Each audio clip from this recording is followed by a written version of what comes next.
Le 31 août 161, Commode naît de l'empereur Marc Aurèle et de son épouse Faustine la Jeune. En effet, il est le premier empereur héritier biologique après une succession de 5 empereurs dite de la dynastie des Antonins. De cet amour est né 7 garçons et 6 filles, dont Commode et son jumeau. En 165, le frère jumeau de Commode décède.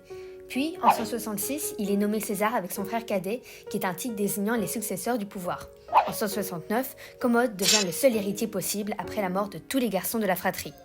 Commode grandit et à l'âge de 16 ans, il épouse Brotia Crispina qui, elle, a 13 ans. En 180, alors que le peuple romain est confronté à une crise épidémique conséquente, Marc Aurèle meurt et c'est maintenant au tour de Commode de prendre le plein pouvoir.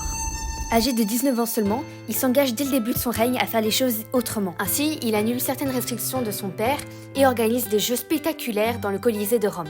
Contrairement à son père, il est un passionné de gladiature, comme beaucoup de Romains, et s'est d'ailleurs montré dans des arènes militaires démontrant ses compétences, puis offrant beaucoup de combats gladiateurs au peuple. Mais en 182, tout se bouscule. Il est victime d'une tentative d'assassinat dirigée par le Sénat, sa propre sœur Lucilla et d'autres membres haut placés. À partir de là, Commode est méfiant, voire paranoïaque. Il s'enferme sur lui-même et tombe dans des dérives cruelles. Ainsi, il fit exécuter plusieurs des membres qui lui filent ce coup. Cela donnera le ton de son règne. Autant dire que les relations entre Commode et le Sénat n'étaient vraiment pas bonnes, et en sachant que ce sont les sénateurs qui écrivent l'histoire romaine, son image sera dès lors noircie dans les écrits. Il s'éloigne de fait des personnes compétentes pour aider à gérer le pouvoir, telles que le Sénat, et attribue ses fonctions à des gens pas qualifiés, décrits comme peu recommandables dans les écrits. Ainsi, Commode s'en remet de plus en plus à la vie de son cercle, ignorant ce que veut le peuple.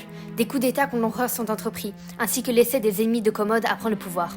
Mais l'empereur survit toujours, et se surnommera d'ailleurs Hercule, se considérant comme un dieu. Il fera tuer tous ceux qui entravent à son chemin, et se fera construire des statues en or gigantesques, représentant son immense ego. Excusez-moi, à l'âge de mes 16 ans, j'ai quand même reçu le titre d'Auguste, ce qui signifie que je suis digne des dieux, un être supérieur.